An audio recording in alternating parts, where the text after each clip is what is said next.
네, 안녕하세요. 멘탈이 전문가의 철희영입니다.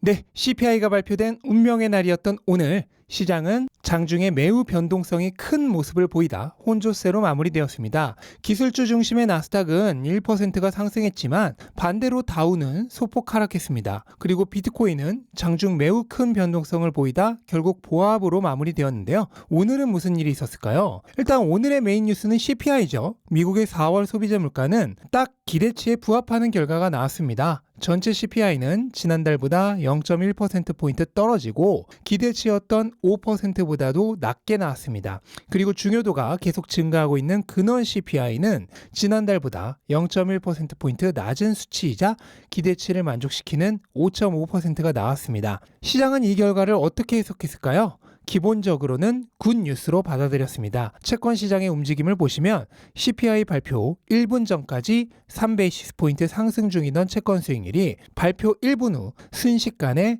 마이너스 7베이시스포인트 하락으로 음전하며 단 1, 2분 만에 10베이시스포인트가 넘게 떨어지는 엄청난 변동성을 연출했습니다. 채권 수익률이 이렇게 급락한 이유는 금리 전망이 급격히 낮아졌기 때문이죠. 최근에 은행 리스크가 잠잠해지면서 금리 전망이 다시 스물스물 올라오고 있는 추세였는데 CPI가 기대치에 맞게 나오자 투자자들이 안심한 것입니다. 실제 금리 예측치도 바뀌었습니다. 어제까지만 하더라도 6월에 금리가 오를 전망이 어느덧 20% 가까이까지 올라왔었는데 현재는 다시 금리 동결 가능성이 압도적이 되었습니다. 또한 연말 금리 예상치도 최대 4.75%에서 현재는 4.5%로 하루 만에 한 단계 내려왔습니다. 그런데 왜 나스닥은 올랐는데 다우는 떨어진 걸까요? 거기에는 여러 가지 이유가 있습니다. 첫째는 금리 예상치가 내려가며 채권 수익률이 떨어지는 현상이 기술주와 같은 롱 듀레이션 자산에 더욱 유리하기 때문입니다. 낮은 채권 수익률은 기업들의 미래 현금 흐름을 현재 가치로 환산하는 할인율을 낮춥니다. 이로 인해 기업의 현재 가치가 상승합니다. 그런데 애당초 현재 현금 흐름이 기업 평가에 있어 더 중요한 가치주들보다는 미래 현금 흐름이 기업 가치를 평가하는 데 있어 비중이 큰 기술주들이 이런 영향을 더 많이 받는 것입니다. 또한 가치주들 중에는 경기에 민감한 기업들도 많습니다. 그런데 현재 경기 전망이 그리 긍정적이지 않죠. 따라서 채권 수익률이 하락한 호재보다는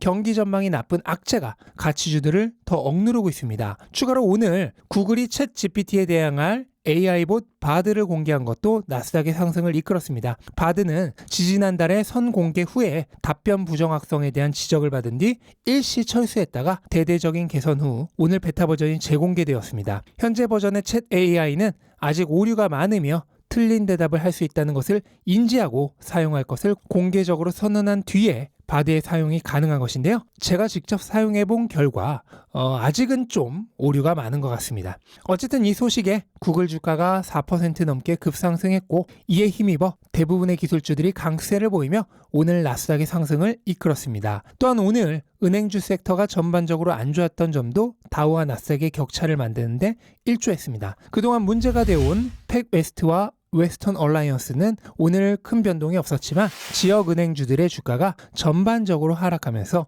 은행 위기가 결코 끝나지 않았음을 암시해 주었습니다. 그리고 오늘 CPI 결과 중 주목해야 할 부분은 주거비인데요. 주거비가 드디어 꺾이는 모습이 나왔습니다. 지난달 전년 대비 8.2% 상승했던 주거비가 이번 달 8.1% 상승으로 상승률이 하락했습니다. 계속해서 오르기만 하던 주거비 상승률이 아주 오랜만에 하락한 것인데요. 월간 기준으로 보더라도 상승률이 확연하게 떨어지고 있는 모습이 보이실 겁니다. 만약 이대로 주거비가 하락 추세로 접어든다면 이후 물가는 급격한 하방 압력을 받을 수 있습니다. 왜냐하면 주거비가 근원 소비자 물가에서 40% 이상을 차지하는 최중요 비중을 가지고 있기 때문입니다. 사실 신규 렌트비가 계속 하락하고 있었기 때문에 CPI 주거비의 하락은 예견되어 있던 사실이죠. CPI 주거비는 누적 데이터를 사용하느라 그 결과가 뒤늦게 나타날 뿐이죠. 하지만 하락은 정해져 있었습니다. 그저 그 타이밍이 언제이냐의 문제일 뿐인데 이번 달 결과는 주거비가 내려가는 시기가 이제 거의 눈앞까지 다가왔음을 알려주는 신호가 아닐까 생각이 됩니다. 최종적으로 오늘 CPI 결과에 대한 총평을 내려보자면 일단 시장의 불안감을 달래는 결과였고 그로 인해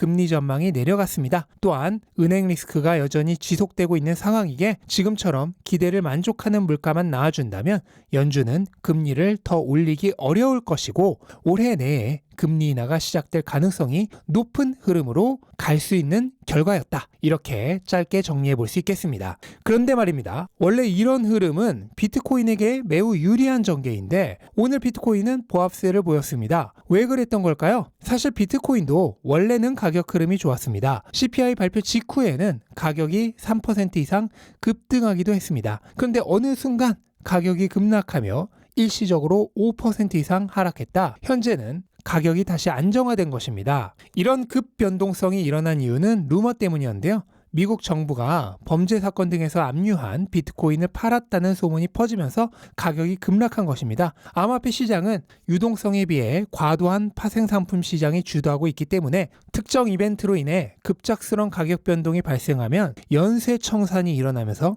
가격이 순식간에 움직이는 경우가 많습니다. 오늘도 일시적 가격 급락으로 대규모 롱 포지션 청산이 일어나 가격이 갑자기 5% 급락했던 것입니다. 하지만 이 루머는 아직 사실로 밝혀지지 않았고 사실 미국 정부가 팔았다고 해서 크게 문제될 것도 없습니다. 어차피 미국 정부가 가지고 있는 비트코인은 전부 범죄 행위에서 압류했던 비트코인들입니다. 따라서 다른 압류품들과 마찬가지로 처분하는 게 원래도 정상입니다. 결과적으로 순간 급락했던 가격도 현재는 다시 안정화가 되었고 원래의 자리를 찾아가고 있습니다. 오늘 CPI 결과가 예상대로 나오면서 결국 방향성을 다시 한번 확인할 수 있었습니다. 금리 인상은 이제 거의 막바지에 다다랐고 연말 정도부터 다시 내려갈 길을 찾을 것입니다. 은행 위험은 사라지지 않고 있고 금리 인하 타이밍에 대한 압박을 끊임없이 넣을 것입니다. 이에 따라 달러의 가치는 지속적으로 하락 압력을 받으며 결국 자산 시장의 상승을 불러일으킬 것입니다. 그리고 실제로 이미 바닥을 찍고 상승 방향으로 고개를 돌린 시장은